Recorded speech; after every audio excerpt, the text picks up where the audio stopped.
Hello everyone, welcome back to Brainwise YouTube channel. आज हम करने वाले हैं सेमेस्टर 2 का सोशल फॉर्मेशंस, जो कि वही कह रहे थे भैया करा दो यार, नेक्स्ट पार्ट करा दो, ला दो। हम ले आए हैं आप लोगों के कहने पे। ठीक है। सो मैं एक चीज़ बता दूँ, कुछ ऑलरेडी टॉपिक्स करवा चुका हूँ मैं। प्लेलिस्ट चेक कर लेना। प्लेलिस्ट गाइज एक बार ज़रूर चेक करना। प्लेलिस्ट मैंने बना रखी है क्योंकि मुझे पता है थोड़ी दिक्कत आई वीडियो ढूंढने में, इसलिए मैंने एक प्लेलिस्ट, बहुत मुझे खुद इरिटेशन वाले काम लगता है प्लेलिस्ट बनाना, खुद ढूंढ ढूंढ के। लेकिन आप लोगों को ज़्यादा दिक्कत ना हो, इरिटेशन ना हो, इसलिए मैं बना देता हूँ प्लेलिस्ट। इसमें मैंने सेमेस्टर 2 की अलग बनाई है प्लेलिस्ट, हर एक सब्जेक्ट की। ठीक है, सेमेस्टर 2 की अलग है, सेमेस्टर 1 की भी अलग है। ठीक है, अगर आपके कोई जूनियर वगैरह आए तो उसको सजेस्ट करना चैनल, अगर आपकी हेल्प होती है। In addition, I would like to say something to you guys. If my videos help you, so you can help me by donating some amount, but I'm not forcing anyone.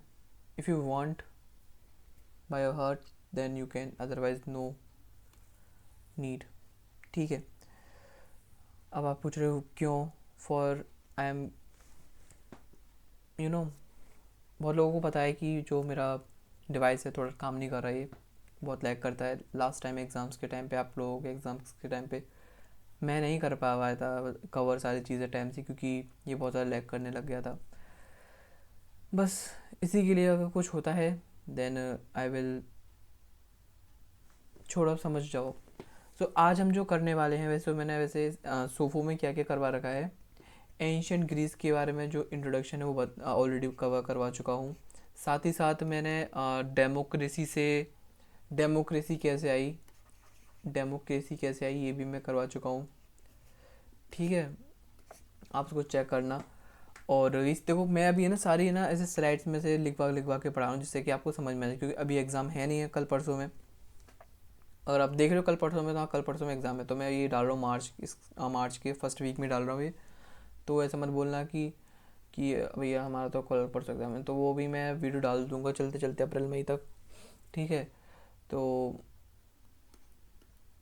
ऐसे बात आता है ना reading वाली, कुछ उसको दूर दाड़ के अच्छा सा ईजी सा वो आपके लिए बना दूंगा। इसके अलावा मैंने ये बता दिया, इंट्रोडक्शन बता दिया था, सोफो वाला बता दिया, सिलेबस बता दिया आप लोगों को सोफो का। और इसके अलावा क्या बताना था मेरे को आज, रोमन एम्पायर के बारे में बता दिया मैंने। कुछ बेसिक टर्म्स बताए थे जो कि आपको बहुत ज़्यादा इंपॉर्टेंट है जानना, कि क्या चीज़ क्या होता है, क्या चीज़ क्या नहीं होता है। ठीक है, जैसे कि मैंने एनाटोलिया बताया था, एनाटोलिया क्या होता है। टायरनी बताया था, पॉलिस बताया था, डीम बताया था क्या होता है। अगर आपको नहीं पता है तो मेरे को कमेंट में कर दो, मैं आपको कमेंट में लिख दूंगा, और जो बोलेगा कमेंट में मैं उसको पिन कर दूंगा, उसका आंसर वगैरह कुछ, अगर आपको कोई दिक्कत होगी। अगर आपने पिछली वीडियोस देखी हैं तो मैंने सब पिछली वीडियोस में बता रखा है। और एक चीज़ और guys, so sorry I am wasting your time. मैं 2x2 की स्पीड देख लो आप लोग। मैं ये बता रहा था कि बहुत बच्चे हैं जो कि देखो, मेरे पे लगभग लगभग, जस्ट मैं एक एग्जांपल दे रहा हूँ, 25 कमेंट्स आती हैं, जिसमें 25 में से 25 तो वही पॉजिटिव कमेंट नहीं आ सकते हैं, कुछ बोलो ही मत। 25 में से जो 23 लोग कमेंट करते हैं वो बहुत पॉजिटिव करते हैं। जो बचे हुए 2 लोग हैं वो एक नंबर के बीप लगा लो, वो हैं वो फालतू के, पता नहीं क्या कहाँ से आते हैं। खुद तो पढ़ना नहीं होता ना, कि दूसरों को मतलब कि नहीं भाई तुम मोटिवेट नहीं कर सकते, डीमोटिवेट तो मत करो किसी को। ठीक है। फ़िलहाल में मैंने एक दो बंदों को अपने जल से रिमूव कर दिया है, वो नहीं कर पाएंगे, कुछ भी नहीं, विज़िट नहीं कर पाएंगे। अब हम क्या ही कर सकते हैं, अब उनकी गलती। एनीवेज, इन सबको भूलते हैं, अब आगे बढ़ते हैं। जो मैं 23 लोग हैं जो कि मेरे पे डिपेंड हैं, तो उनके लिए तो मैं बना ही सकता हूँ। आज हम पढ़ने वाले हैं कंपोजिशन ऑफ स्लेवरी अब इन एंशियंट ग्रीस। अब देखो, composition in slavery ancient Greece क्या है ये। अब हमें स्लेव्स के बारे में जानना है, यानी हमें स्लेव्स के बारे में पता चलना है, यानी बहुत सी चीज़ें हम पता लगाएंगे स्लेव्स के बारे में, slavery in the ancient Greece and Rome. तो हमें ये तो, हमें तुम्हें जानने का अधिकार होगा नहीं होगा कि स्लेवरी क्या होता है, कंपोजिशन स्लेवरी की क्या होती है, है ना। तो हम पहले जानेंगे कंपोजिशन स्लेवरी, धीरे धीरे करके हम सारे टॉपिक्स को कवर करते जाएंगे, ठीक है। तो पहला हमारा कंपोजिशन स्लेवरी में आता है क्या, मैंने कलरफुल पेन से कराऊंगा जिससे कि आपको भी थोड़ा सा अच्छे से याद हो जाए। चलो वीमेन है तो वीमेन को हम बनाते हैं, कलर ही नहीं है, चलो वो वाला ग्रेट, इस कलर से बनाने में कोई दिक्कत नहीं है। फर्स्टली कंपोजिशन देखना है, ध्यान रखना। फर्स्टली हम बात करें वुमेन्स की, वुमेन्स वर कंसीडर्ड, राइटिंग समझ में नहीं आ रही है तो मुँह से समझ आ रहा होगा, एज अर्लियर स्लेव लेबर, या फिर बोल सकते हैं वर ज़्यादा बड़ा हो जाएगा, जस्ट लिख देते हैं women's were earliest slave labour, earliest slave labour, ठीक है। वुमेन्स को हम नहीं, मतलब कि जो एंशियंट ग्रीस में एंशियंट स्लेव लेबर माना जाता था। इसके अलावा क्या जाता है, सेकेंडली राइटिंग देख लेना थोड़ा। सेकेंडली जो प्रिजनर्स ऑफ वार हुआ करते थे, prisoners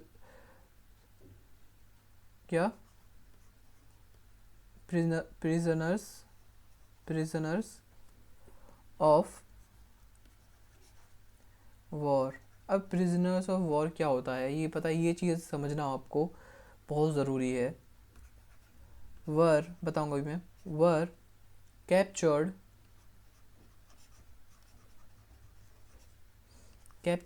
and sold in market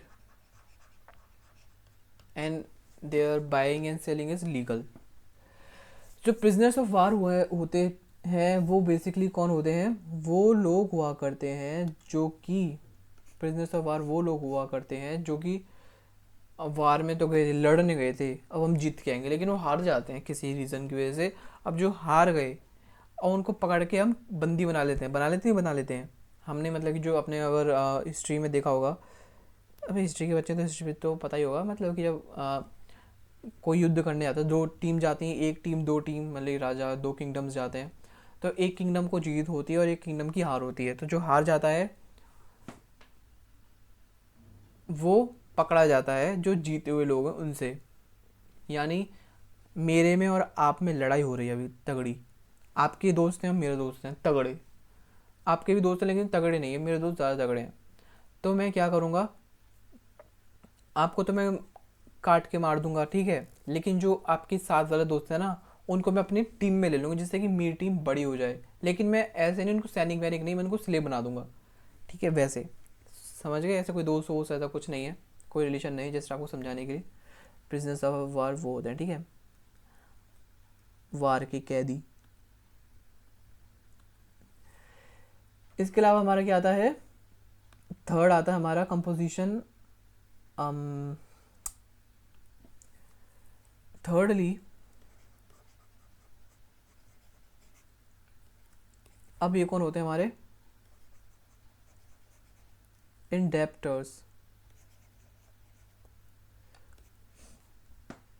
who were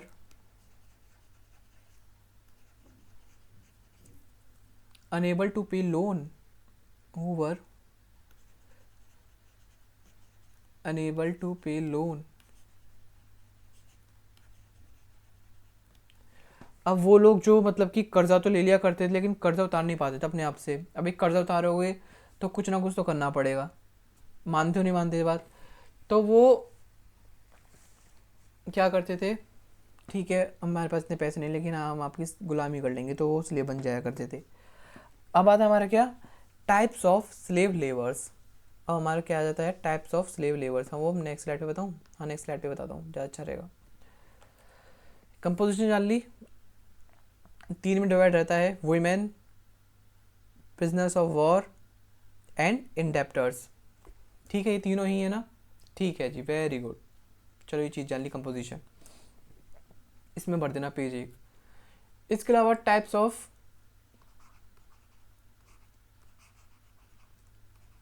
types of slave labour. हम टाइप जानेंगे किसके, स्लेव लेबर के।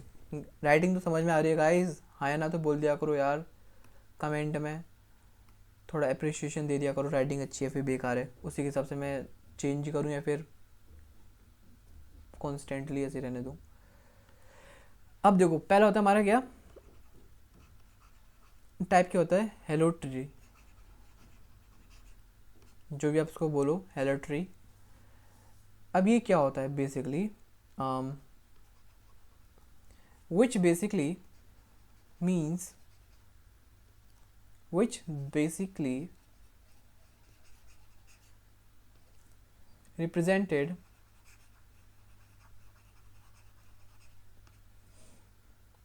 labor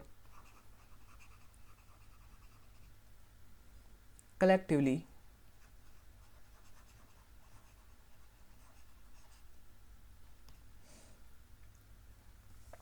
owned by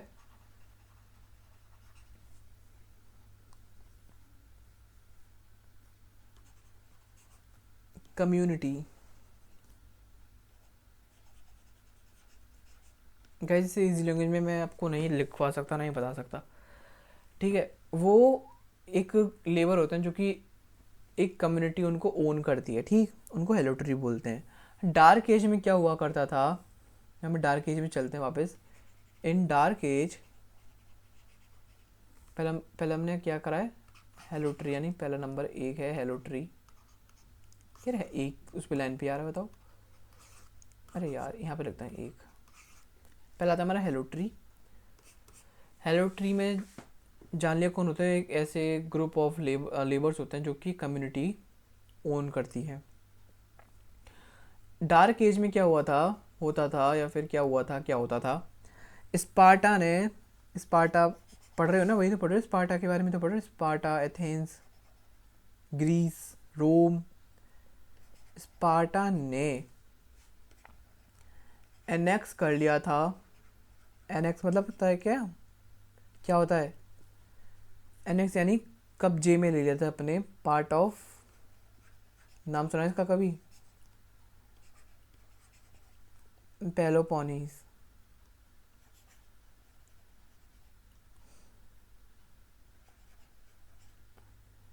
and pushed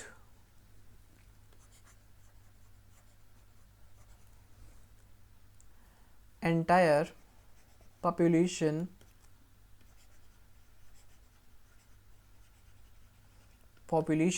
into slavery।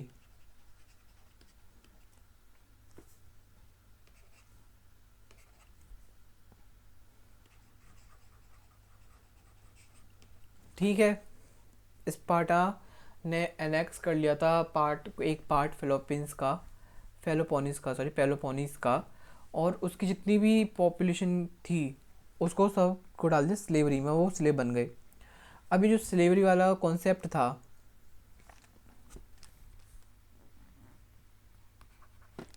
जो हमारा कॉन्सेप्ट ऑफ स्लेवरी था, supported by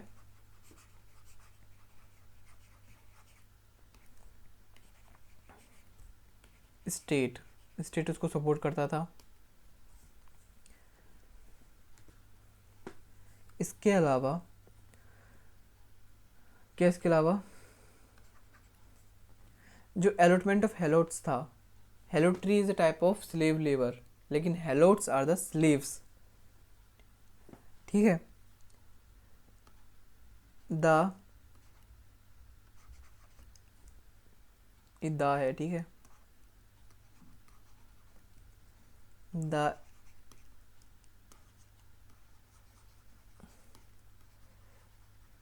allotment of helots was done by, guys like subscribe कर दो, comment कर दो, अप्रिशिएट कर दो यार, state by state and as per needs A family slave were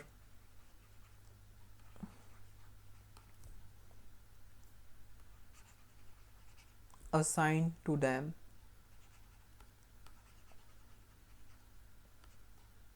ठीक है, जो हेलोट्स का अलॉटमेंट होता था, क्या बोल रहा हूँ, हेलोट्स का अलॉटमेंट हुआ करता था, वो स्टेट के द्वारा होता था, और फैमिली को जैसे नीड हुआ करती थी उसी के हिसाब से स्लेव को असाइन कर दिया जाता था उनके लिए।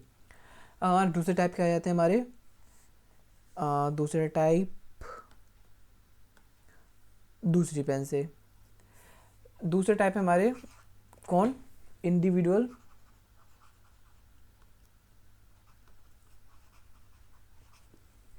स्लेव। हेलो ट्री का उल्टा, पूरा उल्टा। इसमें क्या है, the slaves were also owned by individual। उसके नाम की तरह जो स्लेव्स थे वो भी इंडिविजुअल की ही उसको ओन किया करता था, ना कि पूरी कम्युनिटी। ठीक है, इंडिविजुअल, थोड़ा सा गैप हो गया है। अब रोल ऑफ स्लेवरी क्या है, रोल ऑफ स्लेवरी हमने कंपोजिशन जान लिया, हमने क्या क्या जान लिया, कंपोजिशन जान लिया, कंपोजिशन डन, टाइप्स डन। अब क्या आता है हमारा, क्या है हमारा, स्लेव लेबर का रोल ऑफ स्लेवरी, या फिर स्लेव्स इन इकोनॉमी, स्लेवरी या फिर स्लेव्स इन इकोनॉमी।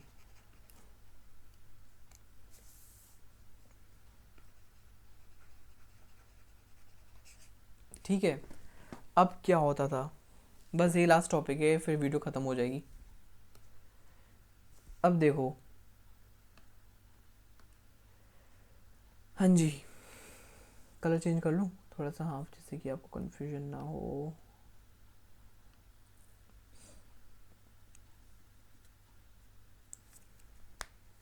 अब जो slave labour worked on different sector of production, लिखते हैं पहले, slave labour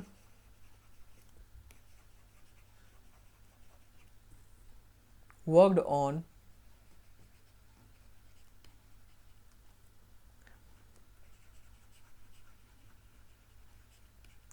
different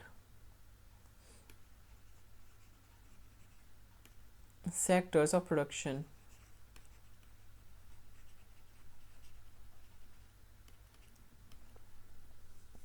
different sector of production का मतलब क्या है बेसिकली, यहाँ पे मतलब है हमारा माइनिंग, एग्रीकल्चर और हैंडीक्राफ्ट से। किस किस से, माइनिंग,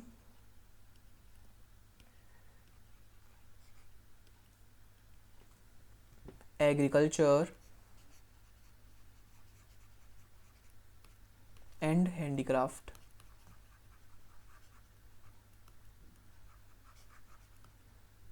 ठीक है, इन चीज़ें का मतलब ये है। अब अराउंड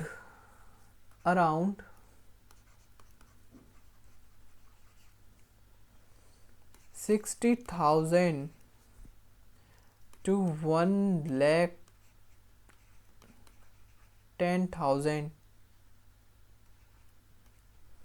स्लेव्स, 60,000 से 1,10,000 स्लेव इन एथेंस में थे, in Athens during 5th century BC, during 5th century BC, यानी जो 60,000 से 1,10,000 स्लेव्स थे वो हमारे एथेंस में थे, कब, 5th century BC तक। BC में, sorry, helped to bring economic prosperity in Athens during classical period. बताया था क्लासिकल पीरियड कौन सा था? क्लासिकल पीरियड का टाइम क्या है बताओ? 500 से 338 BC. ठीक है, क्या है? 500 slash sorry two 338 BC is a time period of classical period. ठीक है. अब ये जो मैं बता रहा हूँ, मैं क्यों बता रहा हूँ, टाइप्स रोल बता रहा हूँ, बेसिकली रोल बता रहा हूँ मैं तो. सो इसमें क्या बता रहे हैं? Helped to bring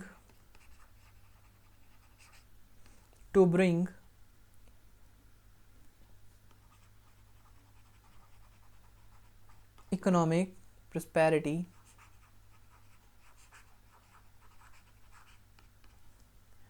in Athens during classical period. During classical period.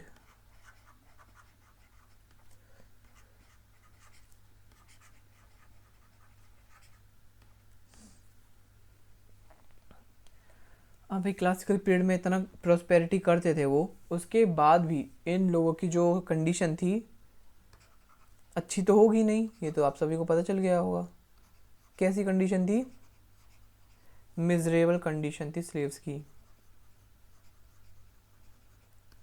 Condition of slaves, इसको हेडिंग में डाल दो. अब लिख, अब जान इसको थोड़ा सा डिटेल में. क्या है? स्लेव्स वर एनिमेटेड टूल्स. स्लेव्स को कैसे यूज करते? स्लेव्स एक ऐसे टूल थे जिनके पास आंखें थी, जिंदगी थी, मतलब वर, कहाँ गया एरो? Animated tool. ठीक है. एनिमेटेड टूल्स का बेसिकली मतलब क्या होता है, इसको हम थोड़ा सा ये भी जान लेंगे, क्योंकि हर चीज़ बता रहा हूँ, डिटेल में बता रहा हूँ, वन शॉट तो नहीं है. पीस ऑफ प्रॉपर्टी, ओहो, पीस ऑफ प्रॉपर्टी, क्या बोल रहा हूँ मैं? Piece of property to be used with no rights, with no rights, only that right provided by the master. सिर्फ उनके पास वही राइट हुआ करते थे जो कि उनके मास्टर प्रोवाइड करवाते थे. ये भी लिख लेना ब्रैकेट में. जो मतलब कि एनिमेटेड टूल्स या फिर स्लेव्स के पास उतने ही राइट हुआ करते थे जितने कि उनके मास्टर उनको दिया करते थे, वैसे उन पर कोई भी राइट्स नहीं हुआ करते थे. ठीक है, नहीं बोलने का, नहीं कहीं जाने का, नहीं कुछ करने का, कुछ भी नहीं.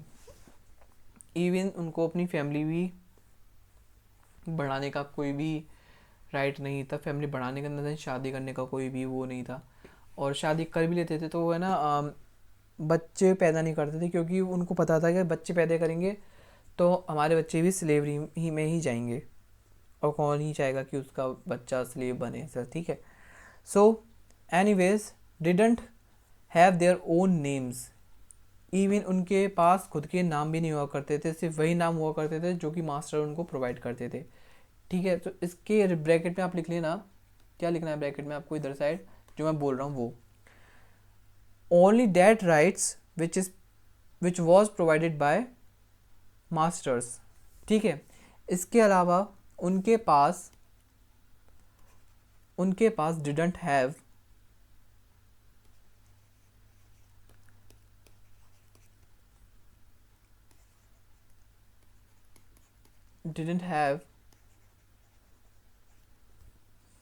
their own names. जैसे आपका नाम है, क्या नाम है?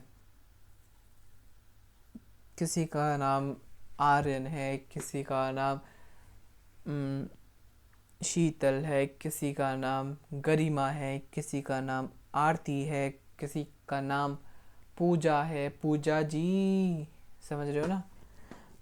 कहाँ से आई हो, कौन है ये, है ना? किसी का नाम ये है, किसी का नाम वो है, ये है वो नहीं, मतलब किसी का नाम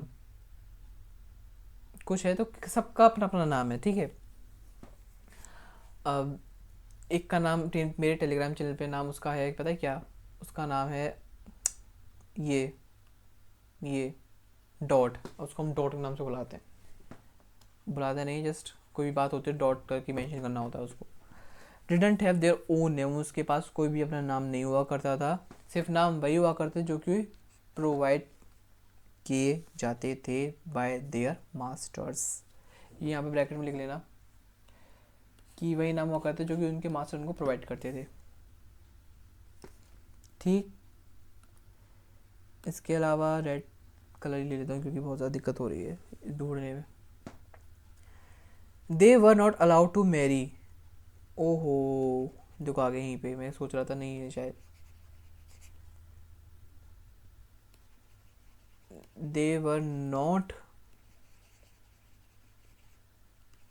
allowed to marry accept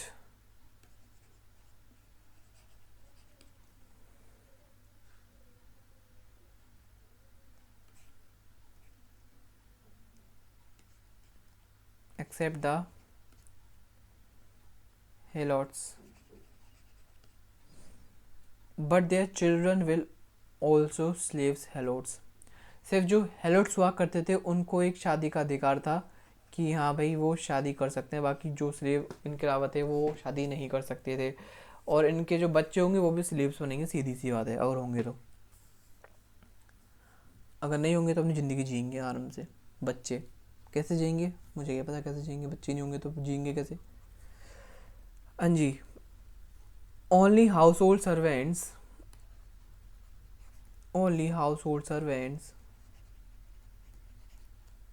had better household servants had better status among slaves। Guys मुझे लगता है मैं कुछ भी ऐसे इसको ओवर, एक चीज़ और मैं हिंदी में कैसे लिख पाऊँ यार, अब हिंदी में तो बोल रहा हूँ। जो सर्वेंट हुआ करते थे, जो घर में काम किया करते थे, उनकी बहुत ज़्यादा अच्छा स्टेटस था स्लेव्स में। अब ये क्यों स्टेटस अच्छा था? क्योंकि they were allowed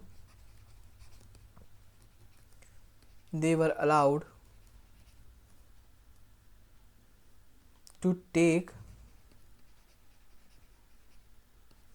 take part in family rituals.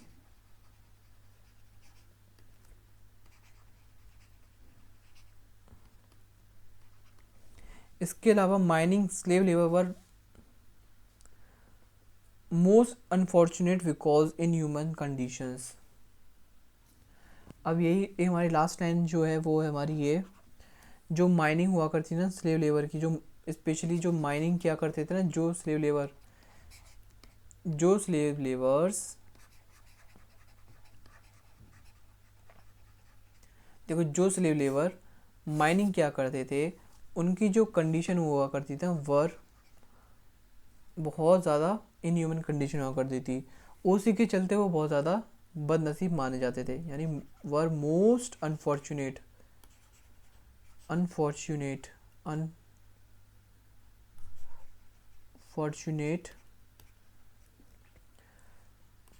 Because of their inhuman conditions. इतना समझ में आ गया? आ गया ही होगा। इतना सारे दो तीन चीज़ हैं जो तीन चीज़ बताई मैंने, चार चीज़ बताई बेसिकली। क्या क्या बताया मैंने? पहले कंपोजिशन ऑफ स्लेवरी बताई, ठीक है। कंपोजिशन के बाद बताया मैंने क्या, टाइप्स ऑफ स्लेव लेबर्स। उसके बाद मैंने बताया रोल ऑफ स्लेवरी यानी स्लेव इन इकोनॉमी, मतलब कि रोल कैसे प्ले करते थे स्लेवरी इकोनॉमी में, स्पार्टा के, एथेंस के, एंशियंट ग्रीस और रोम के इकोनॉमी में। इसके अलावा हमने देखी मिजरेबल कंडीशन ऑफ स्लेव्स। इसके साथ हमारा ये वाला टॉपिक ख़त्म हो जाता है। अब इसके साथ वीडियो भी ख़त्म हो जाती है। तो ख़त्म करते हैं वीडियो, और कोई क्वेश्चन हो तो कमेंट में पूछ लेना, और कमेंट अच्छी करना। मुझे नहीं पसंद कि कोई गलत कमेंट करे। आपको नहीं पढ़ना मत पढ़ो। अगर आपको मेरा वे ऑफ टीचिंग नहीं समझ में आ रहा तो किसी ने फोर्स नहीं किया कि आपको मेरे से ही पढ़ना है, या फिर ऐसा नहीं है कि मैंने आप लोगों ने मेरे को पैसे दे रखे हैं कि जैसे आप बोलोगे वैसे मैं पढ़ूँगा। मेरी मर्ज़ी है मैं कैसा पढ़ा रहा हूँ। मुझे इतना पता है जिनको मैं पढ़ा रहा हूँ अच्छा पढ़ा रहा हूँ, और जो मेरे से पढ़ रहा है वो अच्छी से समझ भी रहा है, ठीक है। और जो यहाँ पे जो बहुत से जो एक्स्ट्रा ऑर्डिनरी बच्चे आ रहे हैं ना कि हम टॉप पर हैं, ये हैं वो हैं, तो उनको ये जो दिमाग में ख्वाली सॉरी ख्वाबी फुलाव होता है ना, क्या होता है वो फुलाने थोड़े कम कर दो। इतने बड़े तुम वो नहीं हो नेता कि तुम ये सारी चीज़ें बोल रहे हो, ठीक है। जो इंग्लिश झाड़ रहे हो ना अपने घर पे झाड़ो, यहाँ पे मेरे मेरे चैनल पे आके कोई झाड़ेगा ना, ध्यान रखना बस। Bye bye, thank you so much guys. दिमाग ख़राब कर देना, उसकी कमेंट बाद में दिमाग में आ जाती है।